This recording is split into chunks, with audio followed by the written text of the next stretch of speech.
ان کی جو فنڈنگ ہے، جو ٹریننگ ہے، جو پاکستان میں ان کی انسرشن ہے، وہ بہت زیادہ انکریز ہو گئی تھی. تو ابھی اللہ کا شکر ہے، جب سے کل سے ہم نے خبر سنی ہے کہ امریکہ نے ان کو گلوبل ٹیررسٹ آرگنائزیشن ڈکلیئر کر دیا BLA کو، تو یہ ہندوستان کے لیے بھی ایک ذک کی بات ہے اور ایک ان تنظیموں کے لیے بھی. تو یہ بیسیکلی اسی وجہ سے جی کہ ریئیکشن ہے کہ ان کی جو شکست ہوئی ان کے لیے یہ آسان طریقہ ہے کہ پاکستان میں پراکسی وار کو ہائٹ دیں. ابھی ہم کیسے اس کے اوپر اوور کم کریں گے، اس کے 2-3 طریقے ہیں جی. پہلی بات تو یہ کہ باہر سے جو فنڈنگ ہو رہی ہے اور اگر افغانستان سے در اندازی ہو رہی ہے تو اس کو فزیکلی بھی روکا جائے، ڈپلومیٹک کوششوں کے ساتھ بھی روکا جائے اور انٹرنیشنل پریشر کے ساتھ بھی روکا جائے. نمبر 2، امریکہ نے جب ان کو ٹیررسٹ آرگنائزیشنز ڈکلیئر کر دیا ہوا ہے تو ان سے اس کے لیے ٹیکنیکل ہیلپ لینی چاہیے، انٹیلیجنس ہیلپ لینی چاہیے، ایکوپمنٹ میں کوئی ہیلپ مل سکتی ہے وہ لینی چاہیے. کیونکہ جہاں پہ بھی دہشت گردی ہو کسی بھی ملک میں تو وہ صرف اس ملک کا مسئلہ نہیں ہوتا، پورے خطے کے لیے اور انٹرنیشنلی بھی یہ پرابلم ہوتا ہے. بالکل درست. جنرل صاحب، پاکستان اور امریکہ کے تعلقات میں ہم دیکھتے ہیں غیر معمولی پیش رفت سامنے آ رہی ہے. کیا اس کی وجہ ایک شاندار عسکری قوت کی کشش ہے یا پھر کچھ اور جو امریکہ کو پاکستان کی جانب کھینچ رہی ہے، معاملہ کیا ہے یہ؟ جی بہت شکریہ جی. مس، پہلی بات تو یہ جو آپ نے سب سے پہلی بات کہی کہ جیسے وہ ایک انگلش کی سینگ ہے کہ victory has many fathers while defeat has none. تو جب آپ کو فتح یابی اللہ نے نصیب کی پاکستان کو، پاکستان کی قوم کو، تو اس سے پاکستان کی عزت بڑھی. دوسری بات یہ تھی کہ یہ جو جنگ بندی ہے یہ پریزیڈنٹ ٹرمپ نے کروائی اور انہوں نے اس کا ذکر ایک دفعہ نہیں شاید 25 سے 30 دفعہ کیا ہے. انڈیا اس کو ڈینائی کرتا ہے، آلدو انڈیا جو ہے منہ کے اوپر کھڑے ہو کے بھی یہ نہیں کہہ سکتا کہ پریزیڈنٹ ٹرمپ جو ہے وہ غلط کہہ رہے ہیں. ایک تو بات یہ ہوگی جی. دوسری بات جو انگیجمنٹ کی ہے وہ یہ ہے کہ پاکستان کا ایک پازیٹیو رول رہا ہے. پاکستان نے جھوٹ پہ کوئی بنیاد نہیں رکھی. آپ دیکھیے ہمارا جو میڈیا تھا، ہمارے جو لوگ تھے، کہیں پہ بھی کوئی جھوٹ نہیں تھا، کوئی غلط خبریں نہیں تھیں، کوئی پروپیگنڈا نہیں تھا. بہت بردباری سے ہمارے میڈیا نے، ہماری قوم نے، ہماری لیڈرشپ نے بیہیو کیا اور بہت اچھے طریقے سے، بڑے پیشنٹ طریقے سے اپنا منصوبہ بندی کر کے یہ حملہ کیا. تو جب یہ حملہ کیا ہے تو اس نے پاکستان کی ناٹ اونلی کہ جی افواج پاکستان کی، ایئر فورس، آرمی، نیوی کی، بلکہ پوری قوم کی ایک دھاک بٹھائی ہے ارد گرد کے لوگوں پہ اور عزت بڑھی ہے دنیا میں بھی. ٹھیک ہے جنرل صاحب، آپ نے کہا کہ پاکستان نے تو حملہ نہیں کیا بلکہ پاکستان نے ریئیکٹ کیا، تو اس پہ آج کے دن کی مناسبت سے ایک جملہ یاد آ گیا کہ بڑی اسپیچ سامنے آئی کہ پاکستان نے ہم پہ حملہ کر دیا. تو اسی پر میں آپ کا شکریہ ادا کروں گی. بہت شکریہ کہ آپ نے پروگرام میں رکھ دیا. پاکستان نے تو حملہ نہیں کیا، پاکستان پوری قوم سیسا پلائی دیوار بن گئی اور الحمدللہ انہوں نے ہندوستان کا ایک نہیں کئی حملے جو ان کو روک کے پھر بہت مؤثر جواب دیا الحمدللہ. بہت شکریہ. ہمارے ساتھ موجود تھے جنرل ریٹائرڈ رضا محمد. ہزاروں پھول سے چہرے جھلس کے خاک ہوئے، بھری بہار میں کچھ اس طرح اپنا باغ جلا، ملی نہیں یہ عرض پاک ہمیں تحفے میں، ہزاروں دیپ بجھے ہیں تو ایک چراغ جلا. پاکستان ہمارا یقین ہے، مواقع کی سرزمین ہے، یہ رستہ نہیں منزل ہے، دھڑکن نہیں یہ دل ہے، جو پشاور کے قصہ خانی بازار سے لے کر ڈھاکہ کے پلٹن میدان تک دو قومی نظریے کی صورت آج بھی دھڑک رہا ہے. جی ہاں، وہ دو قومی نظریہ جسے اندرا گاندھی نے سکوت ڈھاکہ کے وقت خلیج بنگال میں دبونے کا دعویٰ کیا تھا، لیکن وقت کے بدلتے دھارے نے ہندوتوا کی روایتی انتہا پسندی کو بے نقاب کیا. کل کے مشرقی پاکستان اور آج کے بنگلہ دیش میں شیخ مجیب کے مجسموں سے لے کر بنگلہ بندھو کے اعزاز تک بنگلہ قومیت کی ہر نشانی حرف غلط کی طرح مٹا دی گئی. آج بنگلہ دیش پھر سے اپنے تشخص کے سفر پر ہے، وہ تشخص جس کی لہریں دو قومی نظریے کے بہرے بیکراں سے ملتی ہیں اور جس کا اظہار آج ڈھاکہ اور چٹاگانگ میں لہراتے سبز ہلالی پرچم ہے. بنگلہ نوجوانوں کے پاکستان زندہ باد کے نعرے ہیں. علاقائی سیاست کے بدلتے منظرنامے کی روشنی میں قیام پاکستان کی جدوجہد سے جڑے ان حقائق پر بات کریں گے جو دشمن پراپیگنڈے کی زد میں ہیں. ہمارے ساتھ موجود ہیں پروفیسر یوسف عرفان صاحب. بہت شکریہ آپ کا عرفان صاحب، آپ نے وقت دیا. قیام پاکستان سے لے کر مارکہ حق کی بے مثال فتح تک پاکستان خدا کا انعام ہے، معجزہ ہے، کم تر وسائل کے باوجود شاندار فتح. ایسا لگتا ہے کہ غزوہ بدر کی طرح یہاں بھی فرشتے ہماری مدد کو اترے تھے. کیا کہیں گے آپ؟ یہ حقیقت ہے کہ پاکستان ایک اللہ تعالیٰ کا انعام ہے اور اسے مملکت خدا داد بھی کہا جاتا ہے، گاڈ گیون. یہ گاڈ گیون کیوں ہے؟ اس کا ایک طویل پس منظر ہے اور یہ کسی کی نفرت یا محبت میں نہیں، یہ فکر اسلامی اس کی بنیاد ہے اور اس میں جتنا کام اولیاء اللہ اور علماء نے ادا کیا ہے، مشائخ نے ادا کیا ہے، وہ اپنے دور کا ایک لافانی کام ہے۔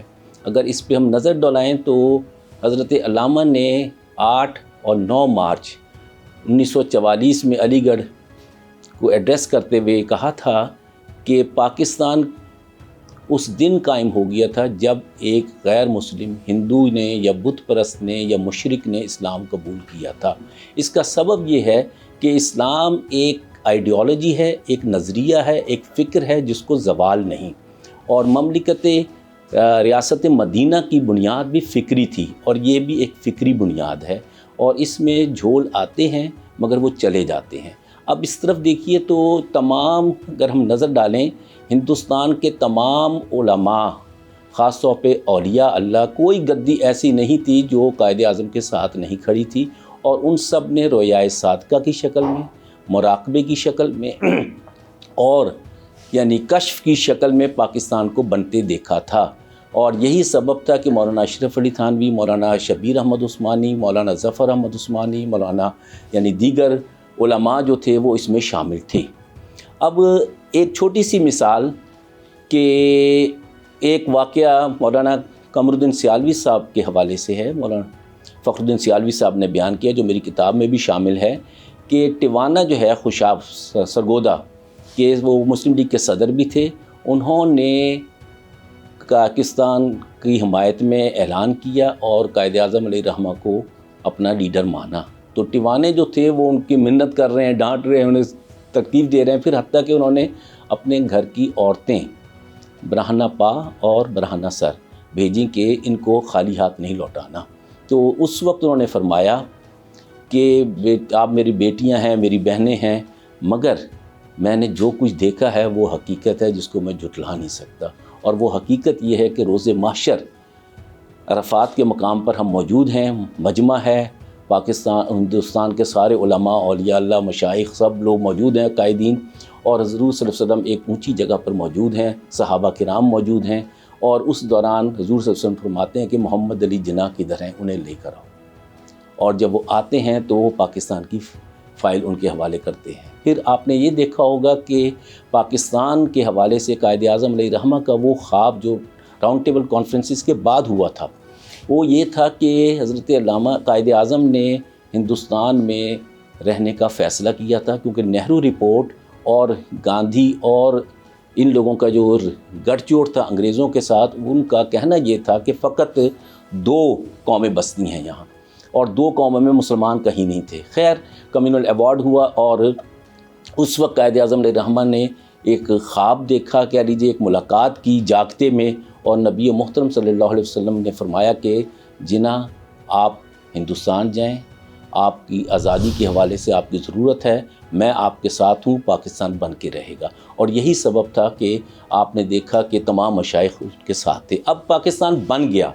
اب پاکستان بننا ایک معجزے سے کم نہیں تھا، اس نے سپر پاور کو ہرایا تھا۔ برٹش امپائر جو تھی وہ پاکستان بنانا نہیں چاہتی تھی، مسٹر ایٹلی، لارڈ ماؤنٹ بیٹن اور جنرل آکنلیک، ان کے بیانات موجود ہیں۔ جی پروفیسر صاحب، جشن آزادی پر بھارت کے خلاف جنگی فتح کے ساتھ ساتھ بنگلہ دیش کے منظرنامے سے عوامی لیگ، حسینہ واجد اور بھارت کی بے دخلی اور پاکستان کے ساتھ تعلقات کی بحالی، دوہری خوشی ہے، کیسے دیکھتے ہیں آپ اسے؟ الحمدللہ، جیسے کہ ابھی میں نے ذکر کیا کہ پاکستان ایک فکر اسلامی کی بنیاد ہے، اور فکر جو ہوتی ہے یہ ختم نہیں ہوتی، نظریہ ختم نہیں ہوتا۔ اور مجھے اچھی طرح یاد ہے کہ جب سقوط ڈھاکہ ہوا تھا تو بہت سے اہل دل، حساس لوگ اس خبر کو سن کر یعنی فوت ہو گئے تھے کہ کیا پاکستان کی آرمی کافروں کے آگے سرنڈر کرے گی؟ یہ تو تاریخ میں نہیں ہوا۔ ہم نے اس کو برابرلی اسٹڈی بھی نہیں کیا، یہ ایک سازش تھی، ایک لمبی طویل سازش تھی جس کے دانے بانے پر کام ہونا چاہیے اور بحیثیت مسلمان ہونا چاہیے۔ اب دوسری بات کہ میں نے اس وقت بھی اہل دل جو تھے ان کی محفلوں میں یہی بات چلتی تھی کہ جلد آ ملیں گے، سینہ چاک آنے چمن سے سینہ چاک، اور ظلمت رات کی سیما پا ہو جائے گی۔ غداروں کو سزا ملی، اور وہ نظریہ جو تھا، اور آپ کو یاد ہے کہ آل انڈیا مسلم لیگ کی بنیاد انگریز نے نہیں رکھی تھی، وہ پارٹیشن آف بنگال کی ریکوائرمنٹ تھی جس میں مسلمانوں کی بہتری کے امکانات تھے، جس کے لیے آل انڈیا مسلم لیگ بنائی گئی تھی، اور یہ ڈھاکہ میں بنی تھی۔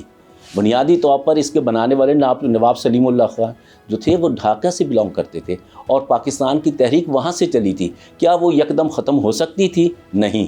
وہاں پہ یہ ضرور ہے کہ غیر مسلم آبادی بہت زیادہ ہے، مگر اس کا یہ مطلب بھی نہیں کہ مسلمان غافل تھے. اپنوں نے بہت کچھ غلط کیا، مگر اس کا نتیجہ آپ نے دیکھا کہ آج یعنی جو قوتیں تھیں وہ ساری ختم ہوئی. اور مجھے اچھی طرح یاد ہے کرنل فاروق صاحب نے یعنی شیخ مجیب الرحمان کو یعنی ان کے دستے نے مارا تھا اور ان کو لاہور آئے تھے، تو میری ملاقات پروفیسر مرزا منور صاحب کی وجہ سے میری ملاقات بھی رہی، اور اس میں انہوں نے کہا کہ ہم اسے گرفتار کرنا چاہتے تھے، مگر اس شیخ مجیب الرحمان کے بیٹے کہیں ابھی مفتی بانی کے ساتھ مل کے قتل و غارت کر کے آئے تھے، انہوں نے ہم پر فائرنگ کی جس کے جواب میں یہ مارے گئے، ورنہ ٹریزن کا کیس چلایا جاتا اور آج جو فکری مغالطے پیدا ہوتے ہیں وہ ختم ہو جاتے. دوسرا یہ ہے کہ ایسٹ پاکستان اور ویسٹ پاکستان یہ دنیا کی واحد مثال تھی کہ دو علاقے دینی اخوت کی وجہ سے اکٹھے ہیں، یعنی جس میں علاقائیت نہیں تھی، جس میں صوبائیت نہیں تھی، جس میں لسانیت نہیں تھی. اور آج آپ نے دیکھا کہ انہوں نے کہا کہ یہ خطہ پاکستان ہے. اور پھر دوسری بات، انڈیا نے جو رول ادا کیا تھا اس میں انڈیا کا وہ حصہ نہیں بنے. انہوں نے اپنے سیپریٹ آئیڈینٹی بحال رکھی ہے. وہ سیپریٹ آئیڈینٹی الحمدللہ دوبارہ اسی قوت سے ظاہر ہوئی ہے، اور اس میں جنرل ضیاء الحق صاحب نے جو کام کیا تھا، چین کے ساتھ ان کی دوستی کی تھی، اور آج یہ پاکستان، جنرل ضیاء الرحمان بھی یہی پاک آرمی کے تھے، جنرل ارشاد بھی پاک آرمی میں یہیں پہ کاکول سے گئے تھے، پھر کرنل فاروق جنہوں نے انہیں مارا تھا وہ بھی یہیں کے تھے، اور ان کا یہی کہنا تھا کہ میں ری یونیفیکیشن کے لیے کام کر رہا تھا. مگر الحمدللہ ایک عوامی یعنی لہر آئی ہے جو دوبارہ ہمیں لوٹ کے وہیں لے گئی جو 1947 کی حقیقت ہے. اور اس کی وجہ سے خطے میں اتنی بڑی تبدیلیاں آئیں گی کہ انڈیا سینڈوچ ہوتا جا رہا ہے. اور جو چیز ہے کہ ہم ہندو نہیں ہیں، ہم بت پرست نہیں ہیں، اور ہمارا ایک دینی یکجہتی ہے وہ ابھر کر آ رہی ہے. الحمدللہ یہ ایک وہ قوت ہے جو خطے میں اسلام کو زندہ بھی رکھے گی، مسلمانوں کو محفوظ بھی رکھے گی، اور بت پرستوں کو ان کے انجام پر بھی پہنچائے گی. بالکل ٹھیک ہے. جولائی انقلاب 2024 بنگلہ دیش کے تشخص کی تلاش کا سفر کہا جا رہا ہے. کیا حسینہ حکومت کی بے دخلی، شیخ مجیب کے مجسموں کی مسماری اور عوامی لیگ پر پابندی بنگلہ قومیت سے برات اور دو قومی نظریے کی جانب مرجعیت کا سفر ہے؟ یہ مراجعت ہی ہے، یہ لوٹ کر آنا ہی ہے. مگر اس عرصے میں جو گند ڈالا گیا اس کا اندازہ نہیں لگایا جا سکتا. میرے بعض دوست جو پولیس آفیسرز ہیں، احمد مکرم صاحب یا دیگر، یہ لوگ گئے ہیں تو انہوں نے بتایا کہ جب ہمیں یعنی پولیس اکیڈمی میں لے کے جایا جاتا تھا جہاں حسینہ واجد نے یعنی پاکستان کا جھنڈا زمین پہ لگا رکھا تھا کہ اس پہ پاؤں رکھ کر آؤ، اور ارد گرد جھوٹی تصویریں لگا رکھی تھیں پاک آرمی کے حوالے سے کہ ظلم کر رہے ہیں.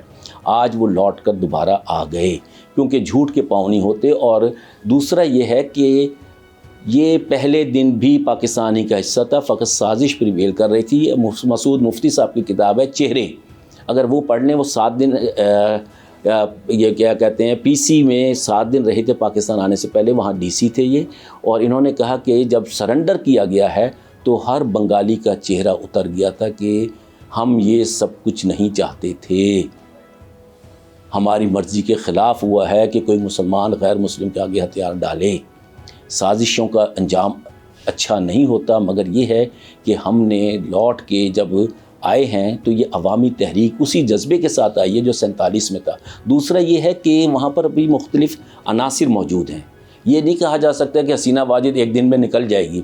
پھر دوسرا یہ ہے کہ وہاں پر بھی عالمی طاقتوں نے اپنی نظر جما رکھی ہے.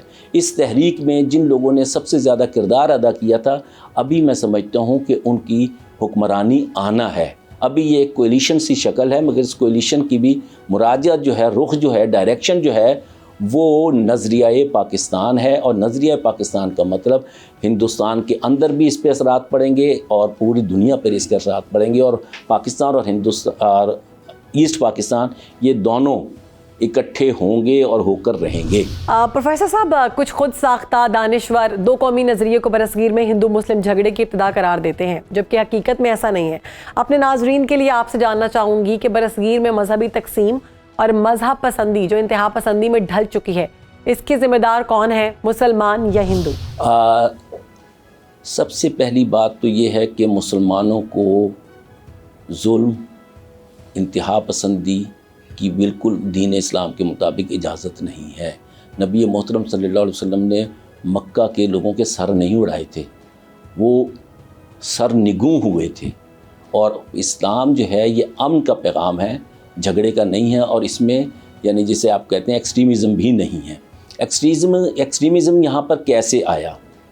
وہ ہندوؤں کی یعنی اس خطے میں ہندوؤں کی فکری تربیت ہے جو اس کا سبب بنی، اس میں ان کی معاشرت ہے، ان کی معیشت ہے، اور ان کا یعنی مذہبی رنگ ہے۔ مذہب ہندوازم جو ہے بیسیکلی ہم لوگوں نے کیونکہ اس کو اسٹڈی نہیں کیا، ہندوازم مائنورٹی ہے انڈیا میں، اور جن لوگوں کو ہم ہندو کہتے ہیں وہ اپنے آپ کو ہندو کہلانے سے تنگ ہیں، کہتے ہیں کہ we are not Hindu, we are born in Hindu culture. اس حوالے سے ہم نے اسٹڈی ہی نہیں کیا، مگر یہ ہے کہ اسلام تصادم نہیں سکھاتا، اسلام کلیش آف سویلائزیشن کا پیغام نہیں دیتا، اسلام کوآپریشن آف سویلائزیشن کا پیغام دیتا ہے۔ اور اس کی مثال سب سے بڑی یہ ہے، کیا ہندوستان میں 800 سال 900 سال 1000 سال مسلمانوں نے حکومت نہیں کی؟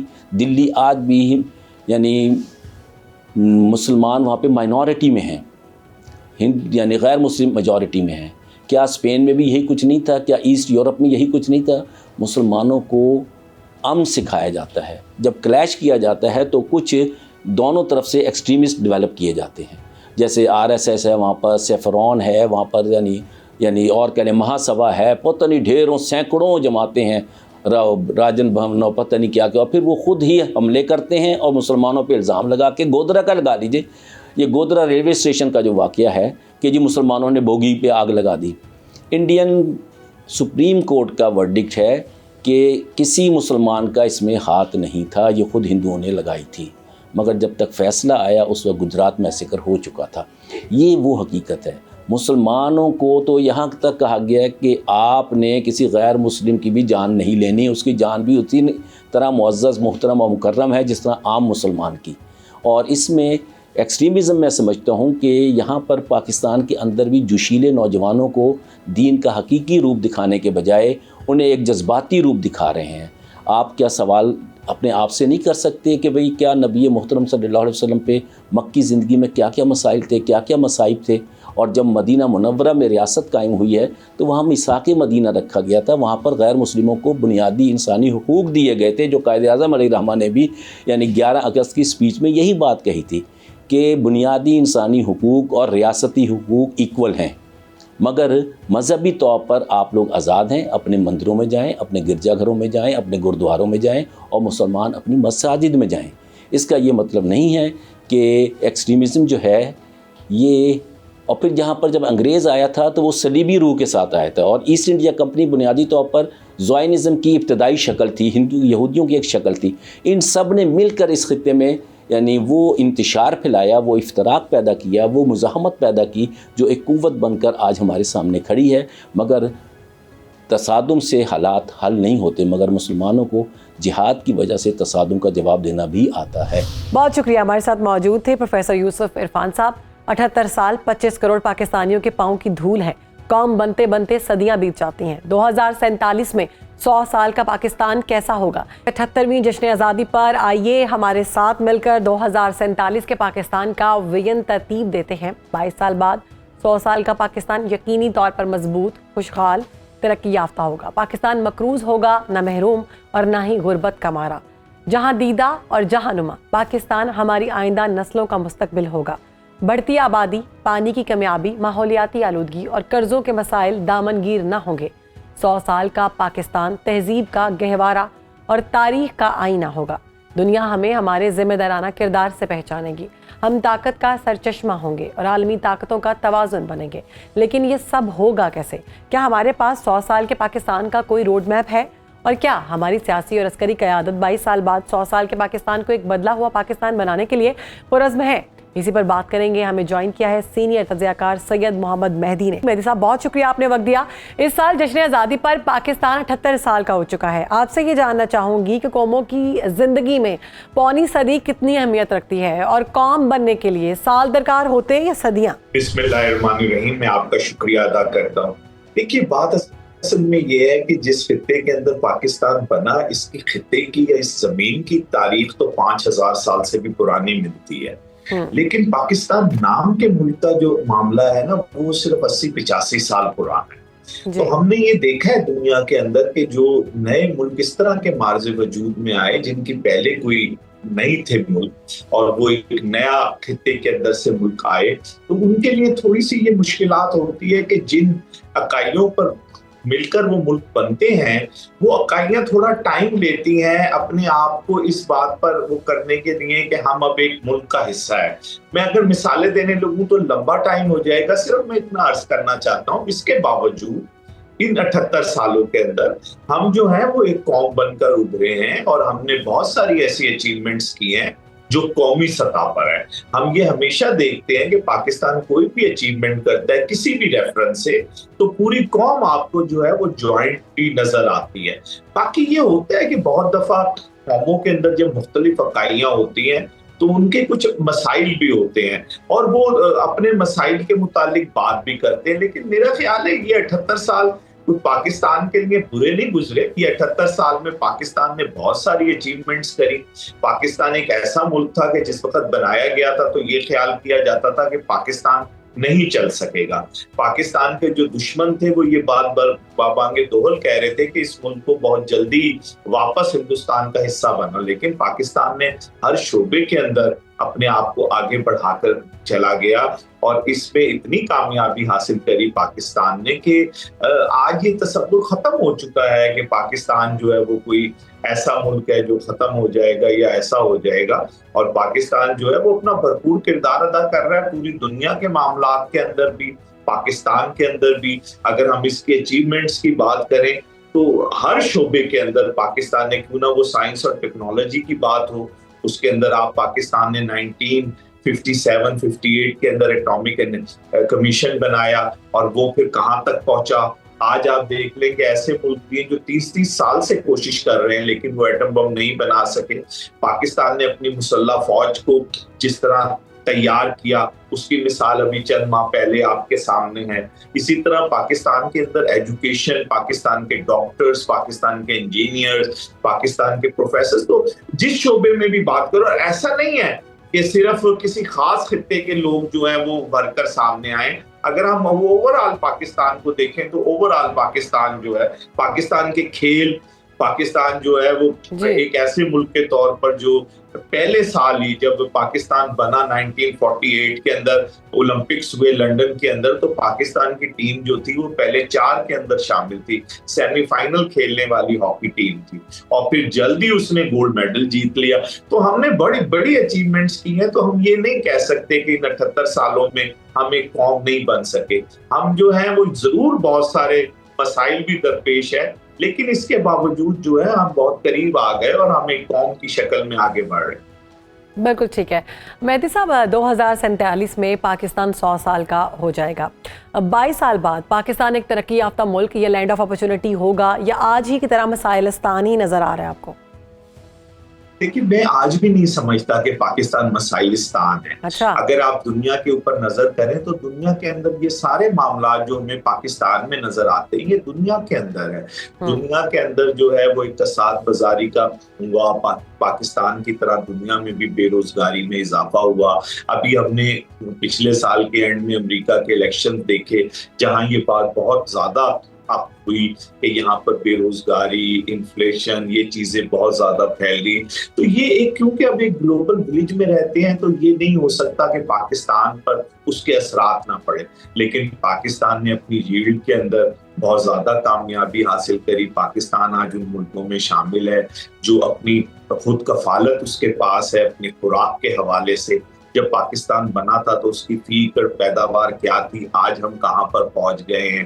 اسی طرح پاکستان کے اندر جو ہے جو آج کل منرلز کی بہت زیادہ بات ہو رہی ہے، یہ اس کے اوپر تو پاکستان میں بھی وہی والے مسائل ہیں جو ہمیں دنیا کے ارد گرد کے اندر دکھتے ہیں، جو دنیا میں ہیں۔ ٹھیک ہے کہ پاکستان کا مسئلہ یہ ہوا کہ پاکستان کا ایک دشمن جس میں سے پاکستان نکل کر آیا تھا، اس نے ہمیشہ پاکستان کو ایکسیپٹ نہیں کیا اور ہمیشہ یہ کوشش کی کہ پاکستان کو کسی طرح کمزور کیا جائے، کسی طرح پاکستان کے اوپر پریشر بلڈ رکھا جائے۔ پھر دوسری طرف جو ہمارا مغربی بارڈر تھا وہاں پہ تسلسل کے ساتھ ایک جنگ کی صورتحال رہی, ایک افراتفری کی صورتحال رہی, جس کی وجہ سے پاکستان پر اثر پڑا, ایک دہشت گردی کا سلسلہ شروع ہوا جس میں ہزاروں پاکستانی جو ہے وہ شہید ہو گئے. تو یہ ضرور یہ مسئلے ہیں, اس پہ آنکھیں بند نہیں کی جا سکتی, لیکن ان مسئلوں کو صرف یہ کہہ دینا کہ یہ صرف پاکستان میں, تو یہ غلط ہوگا. میرا خیال ہے کہ آنے والا وقت اس سے بہتر ہوگا, اور جو آپ نے ابھی بات کری کہ 2047 میں پاکستان کیسا ہوگا, اس سے بہت بہتر ہوگا, اور پاکستان کے اندر یہ جان ہے کہ وہ اس سے کہیں بہتر ہو سکتا. انشاءاللہ امید کرتے ہیں کہ بہت بہتر ہو. اور جیسا کہ آپ نے اپنے جواب میں کہا کہ دشمن جو ہے اس نے ہمارا پیچھا نہیں چھوڑا. 2025 میں درپیش مشکلات اور مارکہ حق کی فتح کے بعد عالمی منظرنامے میں پھر سے ابھرنے کے تناظر میں 2047 پر عمل درآمد کا امکان کیا دیکھ رہے ہیں آپ؟ بہتر ہوگا؟